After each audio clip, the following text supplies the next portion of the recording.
Hey, it's Random Code here, and today I'm just doing a quick video where I'm gonna give an introduction to the concept of dependency injection. And in this video, I'm simply just gonna go through this model or diagram I created to showcase the basic concept of dependency injection. And probably in the next video, I'm gonna showcase how we can actually implement dependency injection in Java using Spring. So in this simple example, we have a name generator app, which is our main app, which is going to be some kind of app generating some names. Our name generator app would then actually like to implement some kind of name generator implementation to actually generate some names, but to have a loose coupling instead of just directly creating a new name generator inside our name generator app. We go through an interface. So our name generator app defines that we would like an implementation of this name generator interface. An interface is then a class in Java that have no real functionality implemented, but it might have some abstract methods called generate name. Our name generator class then implements this name generator interface, and it therefore has to override the abstract methods from name generator interface. And it's therefore well known or well defined that we can then use a name generator as a version of name generator interface in a name generator app. And that's going to be used through polymorphism. So we're using quite a few of the basics OOP concepts. So we're using inheritance and polymorphism. So that's like the basic concept, and this doesn't have nothing to do with dependency injection, but that's like the basic setup of our app.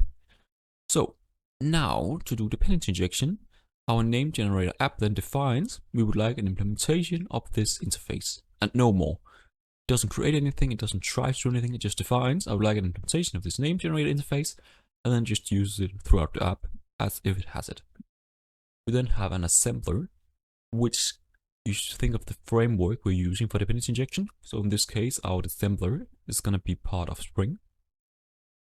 We have then defined, or the assembler that knows of the interface, and the assembler that knows of the name generator as a class that implements this interface.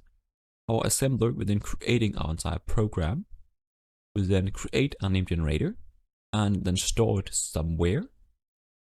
And whenever we then create the name generator app, it has then defined we need the implementation of this interface. The assembler then simply goes within version of control. So instead of name generator app calling, give me an implementation, it's then given a name generator. So we are inverting the control. This app class does not control it itself, it's given the implementation. I hope that makes sense. So just the basic concept, name generator defines I would like an implementation of this interface. Have an implementation of the interface. The assembler, when creating everything, creates an implementation of this interface and knows this is an implementation of this interface. When I then find this name generator app that needs an implementation, it then gives this specific implementation. So we're using dependency injection, and the thing dependency injection is using to actually do this is inversion of control.